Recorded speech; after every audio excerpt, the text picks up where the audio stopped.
Mass நேயர்களுக்கு வணக்கம். Welcome to the show viral cinema.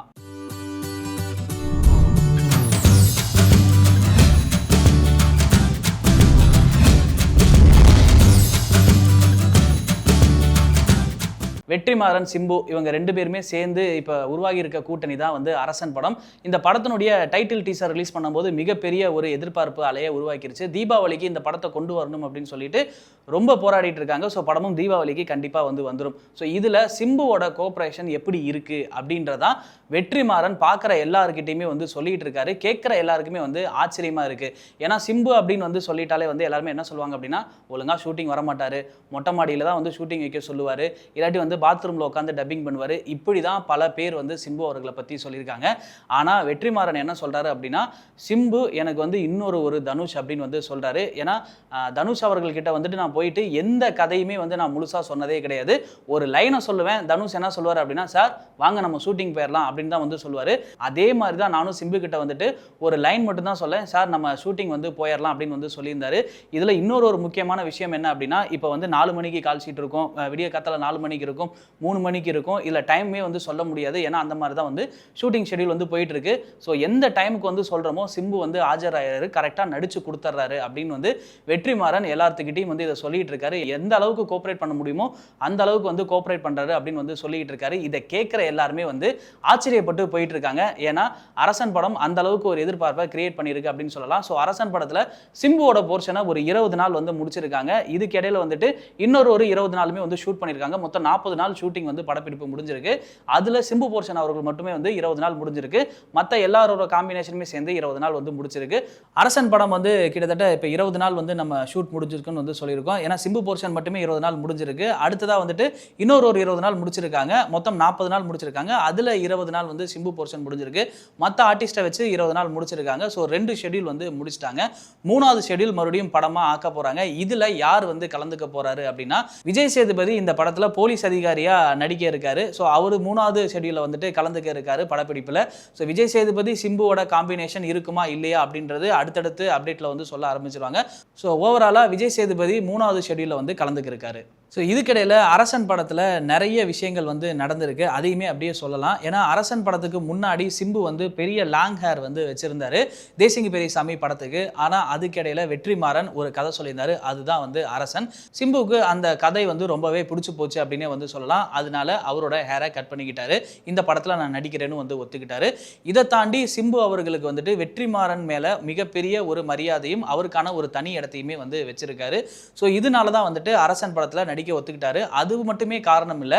இப்போ ஷூட்டிங்க்கு வந்து டைம்ஸ் ஃபிக்ஸ் பண்ணாலே இந்த டைமுக்கு நீங்கள் வாங்க அப்படின்னு சொன்னால் அந்த ஃபிக்ஸ் பண்ண டைமுக்கு ஒரு 1/2 ஹவருக்கு முன்னாடியே வந்து சிம்பு அந்த ஸ்பாட்டுக்கு வந்து போயிடுறாரு.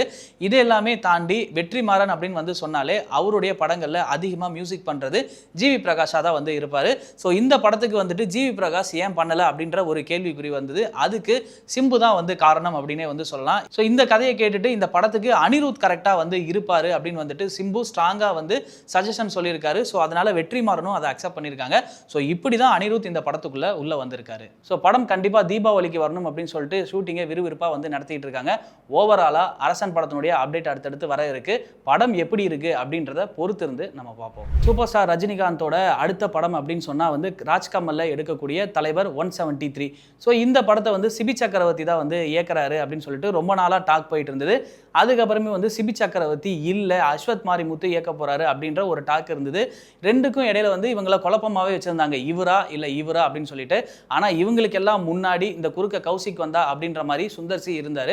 ஸோ சுந்தர்சியை வச்சு தான் இந்த பிளான் வந்து போயிட்டு இருந்தது. இடையில சுந்தர்சி என்ன பண்ணிட்டார் அப்படின்னா, இந்த படத்துல இருந்து நான் விலகிறேன் அப்படின்னு சொல்லிட்டு நோட்டீஸ் கொடுத்துட்டு கிளம்பிட்டாரு. அதுக்கப்புறமே தான் சிபி சக்கரவர்த்தி உள்ள வந்தார். இப்போ சிபி சக்கரவர்த்தியுமே இல்லை அஸ்வத் மாரிமுத்து தான் பண்ண போறாரு அப்படின்னு அஃபிஷியலாக வந்து நியூஸே அனௌன்ஸ்மெண்ட் பண்ண போறாங்க. ஸோ சிபி என்ன பண்ண போறாரு அப்படின்னா, ராஜ்கமலுக்கு இன்னொரு படம் வந்து பண்ண போறாரு. ராஜ்கமல் ஃபிலிம்ஸ் என்ன சொல்லியிருக்காங்க அப்படின்னா, நீங்க வெளியே போக வேண்டாம், எங்களுக்கு ஒரு படம் பண்ணுங்க தனியா அப்படின்னு வந்து அவரை உட்கார வச்சிருக்காங்க. இப்போ அஸ்வத் மாரிமுத்து தான் இந்த படத்தை வந்து பண்ண போறாரு. இந்த 173ல தலைவருக்கு என்ன ஆச்சு, சூப்பர் ஸ்டார் ரஜினிகாந்த் ஏன் இவ்வளோ குழப்பமா இருக்காரு அப்படின்றதான் இப்போ ஒரு டாக் ஆஃப் த டவுனா இருக்கு. ஏன்னா வந்துட்டு சுந்தர்சி வெளில போய் அடுத்து சிபி சக்கரவர்த்தி வெளில போய் இப்போ அஸ்வத் மாரிமுத்து வர்றதுக்கு என்ன காரணம் அப்படிங்கும்போது, ஸோ ரஜினி அவர்கள் கண்டிப்பா இந்த படத்தை ஹிட் கொடுத்தே ஆகணும் அப்படின்ற மாதிரி திங்க் பண்றாரு அப்படின்றதான் இண்டஸ்ட்ரியில வந்து சொல்லிட்டு இருக்காங்க. ஏன்னா அவ்வளோ கான்சியஸா இருக்காரு இந்த படத்து மேல அப்படின்னு வந்து உறுதியா சொல்றாங்க. இதுக்கு என்ன காரணம்? ஏன்னா எல்லா படமுமே வந்து ஹிட் கொடுக்கணும்ல அப்படின்ற மாதிரி தானே கேட்பாங்க. இல்லை இது ராஜ்கமலுக்காக பண்ணுற ஒரு படம், அந்த படம் வந்து கண்டிப்பாக வந்து வெற்றியில தான் போய் முடியணும் அப்படின்ற மாதிரி சூப்பர் ஸ்டார் நினைக்கிறாரு. அதனால தான் இவ்வளோ விஷயங்கள் பார்த்து பார்த்து பண்ணுறாரு. தன்னோட நண்பன் ப்ரொடக்ஷன் வந்து ஒரு வெற்றியை தான் வந்து பார்க்கணும், தோல்வியை தழுவக்கூடாது அப்படின்றனால தான் சூப்பர் ஸ்டார் ரஜினிகாந்த் இவ்வளோ ஒரு கான்சியஸாக இருக்காரு அப்படின்னு வந்து கோலிவுட் வட்டாரங்களில் பேசிக்கிறாங்க. சரி, இந்த படம் வந்து எப்போ ஸ்டார்ட் ஆகும் அப்படின்னு வந்து கேட்டால், எப்போ ஸ்டார்ட் ஆகும் அப்படின்ற பிளானெல்லாம் இன்னும் பண்ணாமல், ஆனால் பொங்கலுக்கு ரிலீஸ் பண்ணும் அப்படின்ற பிளானை மட்டுமே கையில் வச்சிருக்காங்க. ஸோ அதனால இப்போ ஜெயிலர் 2 படத்தோட டப்பிங் வேலையெல்லாம் முடிஞ்சதுக்கு அப்புறமே இந்த படத்தில் சூப்பர் ஸ்டார் கமிட் ஆவார் அப்படின்ற சொல்கிறாங்க. ஆனால் இதுக்கிடையில வந்துட்டு ரஜினி அவர்களும் கமல் அவர்களும் நடிக்கிற படமும் ஸ்டார்ட் ஆகும்னு சொல்லிட்டு இருக்காங்க. ஸோ ஓவராலாக எந்த படம் ஸ்டார்ட் ஆகுது அப்படின்றத வெயிட் பண்ணி பார்ப்போம். ஆனால் இந்த படம் பொங்கலுக்கு ரிலீஸ் ஆகுது உறுதி. எனக்கு இந்த இன்ஃபர்மேஷனை கேட்டதுக்கு அப்புறமே அடடா இதை டைட்டிலாவே வைக்கலாமே அப்படின்னு தான் தோணுச்சு. கருப்பு படம் வெற்றிக்கு காரணம் விஜயா அப்படின்ற மாதிரி தான் வந்து வைக்கலான்னு இருந்தது. ஏன்னா கருப்பு படத்தோட கதையை ஃபர்ஸ்ட் ஆர்ஜே பாலாஜி விஜய் அவர்களுக்கு தான் வந்து சொல்லியிருக்காரு. ஆக்சுவலாக 2 கதை வந்து சொல்லியிருக்காரு விஜய்க்கு. ஸோ முழுசாக இந்த ஸ்டோரியை கேட்கும்போது ரொம்ப இன்ட்ரெஸ்டிங்காக இருக்கும். ஃபஸ்ட்டு வந்து விஜய் சாருக்கு கதை சொல்லிட்டாரு.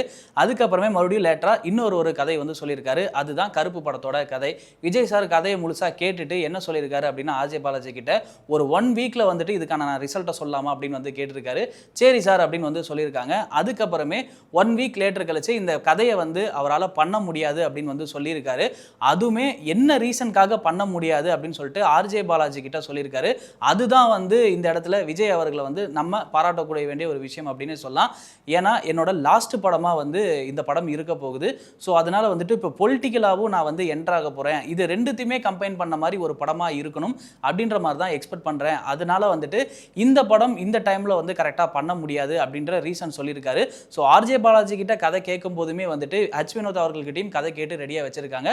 ஸோ இந்த ரீசன் வந்து ஆர்ஜே பாலாஜி கிட்ட சொன்னதுக்கப்புறம் ஆர்ஜே பாலாஜியும் அந்த ரீசனை அக்செப்ட் பண்ணிக்கிறாரு. ஏன்னா இந்த டைமில் வந்து இந்த படம் பண்ண முடியாது அப்படின்றதுக்கான காரணம் கரெக்டாக தான் வந்து இருக்குது. ஸோ இதை தாண்டி அந்த நரேஷன் சொல்லும்போது, இப்போ கருப்பு படம் நரேஷன் சொல்லும்போது விஜய் சார் வந்து பல கொஸ்டின்ஸ் வந்து கேட்டிருக்காரு. இந்த இடத்துல இப்படி இருக்கணுமே, இந்த இடத்துல இப்படி இருந்தால் கரெக்டாக இருக்குமா அப்படின்ற மாதிரி நிறைய கொஸ்டின்ஸ்லாம் வந்து கேட்டிருக்காரு. ஸோ இதை கேட்ட ஆர்ஜே பாலாஜி என்ன பண்ணியிருக்காரு அப்படின்னா, அந்த கொஸ்டின்ஸ் எல்லாமே வந்துட்டு கேட்டது கரெக்டாக தானே இருக்குது அப்படின்னு சொல்லிட்டு மறுபடியும் ஸ்கிரிப்டை ரீரைட் வந்து பண்ணியிருக்காரு.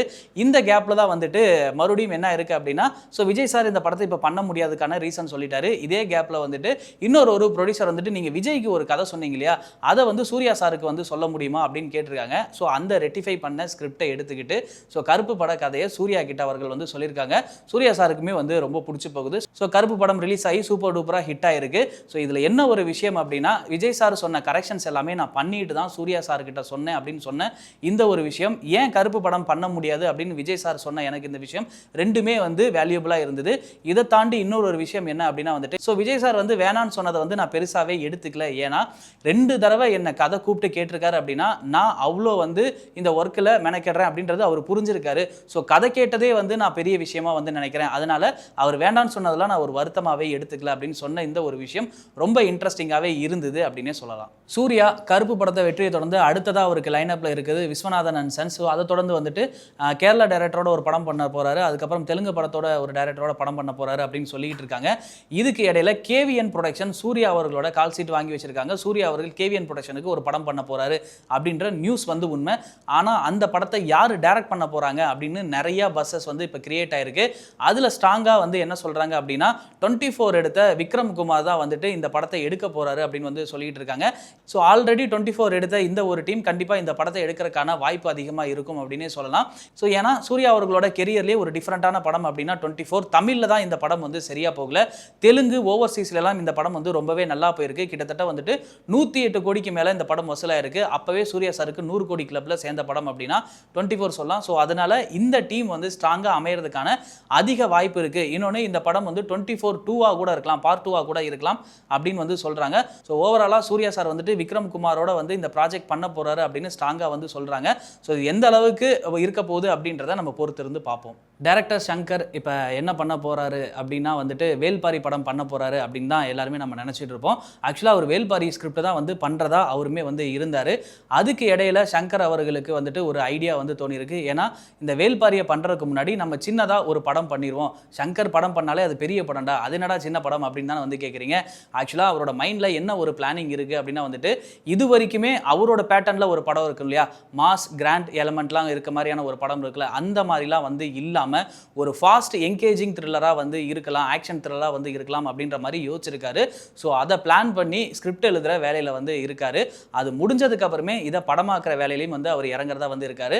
ஸோ இதுக்கப்புறமே தான் வந்து வேல்பாரியை அவர் எடுக்கலாம் அப்படின்ற முடிவில் இருக்காரு. ஆக்சுவலாக சங்கர் அவர்களோட டெசிஷன் கரெக்ட் அப்படின்னே வந்து சொல்லலாம். ஏன்னா ஒரு பெரிய படத்தை ஸ்டார்ட் பண்ணுறதுக்கு நிறைய இயர்ஸ் வந்து ஆகும். அதனால வந்துட்டு முன்னாடி ஒரு சின்ன படம் வந்து, அதாவது வந்து வேல்பாரி ஒரு பிரம்மாண்டத்துக்கு முன்னாடி அவரோட பேட்டர்ன் இல்லாமல் ஒரு படம் வந்து கொடுத்தாரு அப்படின்னா மீண்டும் அவரை ப்ரூவ் பண்ணிக்கிறதுக்கு இந்த படம் வந்து சரியான ஒரு சக்ஸஸாக இருக்கும் அப்படின்னே வந்து நினைக்கலாம். ஏன்னா இதுக்கிடையில வந்துட்டு சங்கர் அவர்கள் பண்ண லாஸ்ட் எந்த படமே வந்துட்டு ஒரு 2 படம் சரியாக வந்து போகலை. அதனால சங்கர் அவர்கள் வந்து செட்பேக் ஆகிட்டாரு. அவருக்கு வந்து படம் பண்ணவே தெரியல. இந்த மாதிரியான நிறைய கிரிட்டிசிசம் அவர் மேலே இருக்குது. அதையெல்லாம் அடித்து உடைக்கிற மாதிரியாக தான் இந்த ஸ்கிரிப்ட் வரும் அப்படின்னே வந்து நம்பலாம். ஸோ அதுக்கு சங்கர் சார் அவர்கள் வந்து இந்த படம் பண்ணுறது கரெக்ட் தான். ஸோ இதை முடிச்சுட்டு வேல்பாரி அவர் பண்ண இருக்காரு. ஸோ பார்ப்போம் எந்த அளவுக்கு இந்த படத்தினுடைய அடுத்தடுத்த அப்டேட்லாம் வரப்போகுதுன்னு.